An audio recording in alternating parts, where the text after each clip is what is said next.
vous salue dans le précieux nom de Jésus. Bonjour et bonne année encore à tous. Que Dieu soit béni pour la grâce qu'il nous accorde à nouveau d'être connectés dans notre merveilleux programme Église Ma Foi.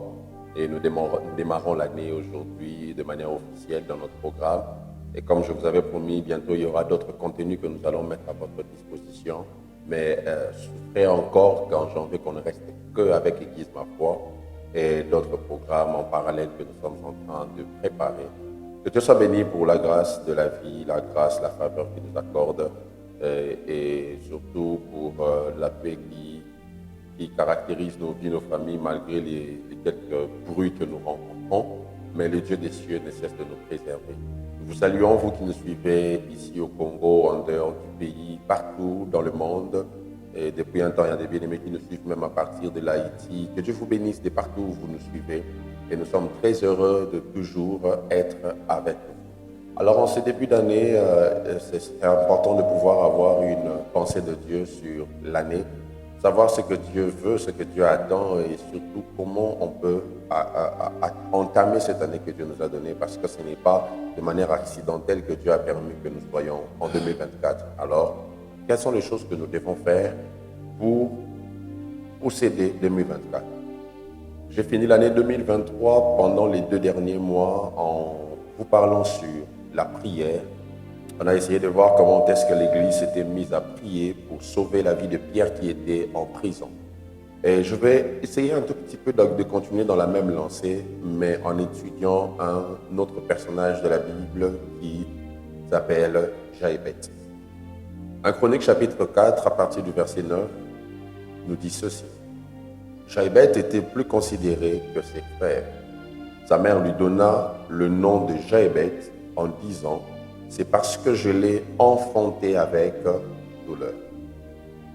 Jaïbet invoqua le Dieu d'Israël en disant « Si tu me bénis et que tu étendes mes limites, si ta main est avec moi et si tu me préserves du malheur, en sorte que je ne sois pas dans la souffrance. » Et Dieu accorda ce qu'il avait demandé.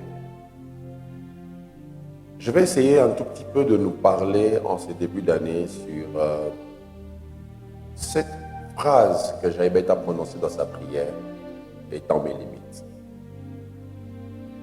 Étendre, c'est simplement, excusez-moi, je disais étendre, c'est simplement déployer une chose dans sa plus grande dimension.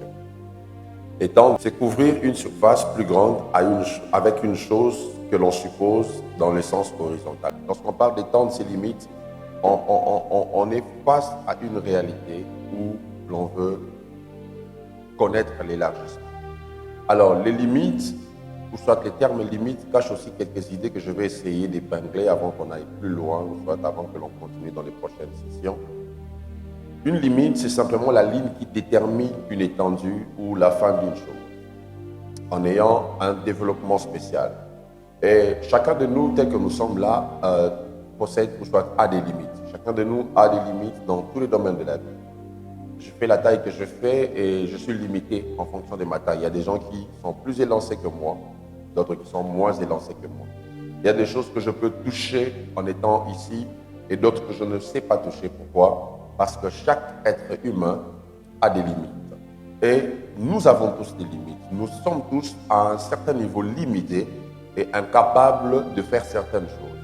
Et dans la prière de Jaïbet, on voit que Jaïbet demande à Dieu d'étendre ses limites. C'est ma prière pour quelqu'un en ce début d'année, que Dieu puisse étendre tes limites au nom de Jésus.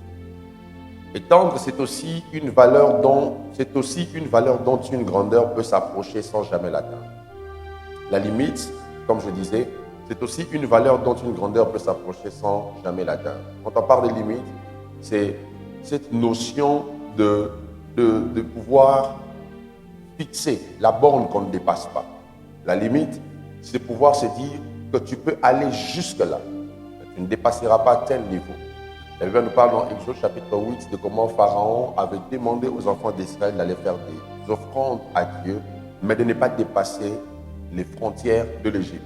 C'était une limite qu'il avait placée au-devant eux. Alors, Jaïbet dit à Dieu d'étendre ses limites. Une petite erreur que nous faisons souvent dans l'interprétation de cette histoire, ou soit dans l'étude de cette personne, on pense que Jaïbeth était en train de souffrir parce que voilà, sa mère l'avait eu dans la souffrance et l'avait appelé Jaïbeth. Mais Jaïbeth, en soi, ce n'était pas quelqu'un qui manquait de tout, mais c'est quelqu'un qui avait, mais qui voulait avoir plus que ce qu'il avait. Donc la prière de Jaïbeth ne concerne pas que ceux qui sont dans la précarité, dans la pauvreté, dans la misère, mais la prière de Jaïbeth concerne tous ceux qui, malgré ce qu'ils ont, veulent aller plus loin avec Dieu. La prière de Jaïbeth concerne toutes ces personnes qui savent qu'ils ont déjà atteint une dimension, mais qu'elles peuvent aller au-delà de cette dimension. La prière de Jaïbeth concerne toutes ces personnes qui se disent « j'ai déjà obtenu, mais je dois avoir plus que ce que j'ai eu ». Donc, la prière de Jaïbeth est la prière d'un homme ambitieux. La prière de Jaïbeth montre que cet homme avait une grande perspective. La prière de Jaïbeth montre que cet homme ne souffrait pas du mauvais contentement. Aussi, la prière de Jaïbeth montre qu'il avait des rêves. Jaïbeth avait des rêves. Il y a des types de prières que l'on fait que lorsqu'on a des grands rêves. Et lorsque vous priez, on peut déterminer quelle est votre manière d'appréhender la capacité de Dieu d'agir dans votre vie. L'histoire de Jaïbeth se trouve dans l'un des livres de la Bible que malheureusement on n'aime pas souvent lire à cause de la répétition de plusieurs noms. Et vous verrez qu'on étale plusieurs lignées dans cette généalogie. On cite les noms en disant tel engendra, mais on n'entre pas dans la profondeur de l'histoire d'une de ces personnes. Mais quand on arrive à Jaïbeth, on fait une pause pour parler de lui, parler de sa prière. Et son histoire, on n'a pris que peut-être deux versets de la Bible, mais ça a marqué à jamais parce que cette prière qu'il avait formulée est devenue un modèle de prière pour plusieurs aujourd'hui. Et c'est ce que nous allons essayer de faire en ce mois de janvier. Donc, comme je disais, tous ces hommes ont été mentionnés, mais en parlant de Jaïbeth, on a fait une pause pour révéler la puissance qui se cachait derrière sa prière. Jaïbeth n'a pas fait une longue prière, mais il a fait une prière tellement profonde qu'il a eu des résultats après. Et c'est là où j'aimerais nous dire que le succès n'est pas dans la longueur d'une histoire, mais le succès, c'est souvent du côté de la puissance que regorge une histoire. Des fois, ce n'est pas parce que l'histoire est longue que l'on peut parler de la réussite, mais c'est souvent simplement parce qu'on voit comment est-ce que la puissante main de Dieu s'est manifestée au travers d'une vie. Que l'on peut dire oui, ça c'est Dieu qui a opéré, c'est Dieu qui a agi. Les prières les plus puissantes ne viennent pas de nos forces, mais des fois ça vient des moments où l'on se sent faible. Jaïbeth voulait voir l'intervention de Dieu, il voulait voir Dieu agir, il voulait voir Dieu le sortir de ses limites. Voici quelques vérités que je voudrais nous étaler pour aujourd'hui avant de chuter. La première, c'est que si on n'est pas souvent capable de décider sur notre commencement, on peut décider sur notre fin. Nous sommes en début d'année, c'est le meilleur moment de pouvoir aborder ce genre de sujet. Parce que très souvent, quand l'année commence, on a l'habitude de faire des déclarations. J'aimerais dire à quelqu'un que le changement dans la vie ne se cache pas dans les déclarations, le changement se cache dans les décisions. Et à force de penser qu'il faut peut-être faire des déclarations, c'est ce qui nous garantit qu'on va bien finir. Non. Bien finir, c'est une chose que l'on décide. Bien finir, c'est une attitude qu'on adopte, une attitude avec laquelle on se décide de marcher. Quand je dis que personne ne décide sur son commencement, je fais allusion à la naissance. Personne n'a choisi naître dans une famille pauvre, personne n'a choisi naître dans une famille divisée, personne n'a choisi naître dans un village, personne n'a choisi naître même aussi dans un palais. On n'a pas le pouvoir de choisir notre commencement. Mais nos décisions peuvent influencer notre fin. Nous le voyons avec notre Sauveur Jésus qui est né sur une étable. Il est né dans la précarité. Jésus n'est pas né dans une maternité. Jésus n'est pas né dans un endroit climatisé. Jésus n'est pas né dans un endroit bien embelli.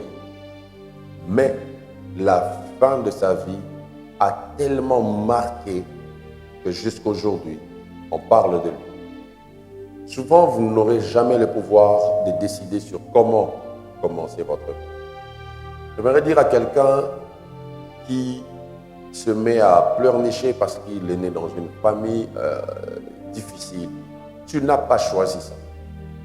Mais ta manière de finir dépend de tes décisions. Comment gères-tu ton processus pour atteindre ta finalité? Jaïbet a porté un homme qui l'attachait directement à la souffrance. Je suis sûr que s'il pouvait ouvrir sa bouche quand il était bébé, il aurait choisi un autre nom. Mais ça ne dépendait pas de lui, ça dépendait de sa mère qui, à cause de ce qu'elle avait rencontré, a décidé de lui donner un nom qui l'identifiait à la souffrance. Alors, bien-aimés dans le Seigneur, sachez que c'est important, sachez que c'est capital de comprendre que des fois, on n'a pas le pouvoir de choisir comment commencer. Des fois, on n'a pas choisi le nom qu'on porte. On n'a pas choisi peut-être l'école où on a commencé à étudier. On n'a pas choisi de naître avec un défaut, avec une malformation. Mais notre manière de finir dépend de nos choix. Et je prie dans le nom de Jésus. Peu importe comment tu as commencé. Peut-être tu as commencé ta vie sur les eaux comme Moïse. Mais le jour où tu te décideras de quitter le palais de Pharaon, c'est le jour où tu rencontreras ta destinée. Je voudrais profiter de cette occasion, d'ailleurs, pour vous dire que bientôt ce livre sur la destinée sera à votre disposition. Alors prenez le temps de le lire parce que ça étale beaucoup plus de vérité sur ce que je suis en train de vous dire. Et ma prière et le vœu de mon cœur ce matin, c'est que Dieu puisse vous faire grâce de prendre des décisions qui vont influencer votre fin. Si vous êtes d'accord avec moi, j'aimerais que vous incliniez peut-être là où vous êtes, nous allons prier. Père, regarde ces hommes, regarde ces femmes, qui aujourd'hui, comme Jaïbet, veulent voir leurs limites s'étendre. En cette nouvelle année, chez moi, il y a plusieurs challenges, plusieurs défis à relever, plusieurs choses à faire. Je te demande d'étendre notre vie. Je te demande de nous faire la grâce de quitter le confort et d'accéder aux choses que tu as prévues. En faisant ce genre de prières que Jaïbet a eu à faire, demandant à ce que tu étendes ses limites. Étant les limites de quelqu'un qui m'a écouté et qui m'écoutera. Étant les limites de quelqu'un qui, pendant plusieurs années, se trouve dans le statu quo. Étant les limites de ceux qui stagnent. Étant les limites de ceux qui cherchent l'issue de ces cours sans en trouver. Au nom de Jésus, que nous avons ainsi. Amen. Que Dieu vous bénisse. Soyez bénis de partout où vous nous avez suivis. On se retrouve la semaine prochaine. Vous avez la possibilité de faire vos dons, vos offrandes et tout ce que vous voulez au travers des coordonnées qui vont s'afficher à la fin de l'émission. Que Dieu vous bénisse.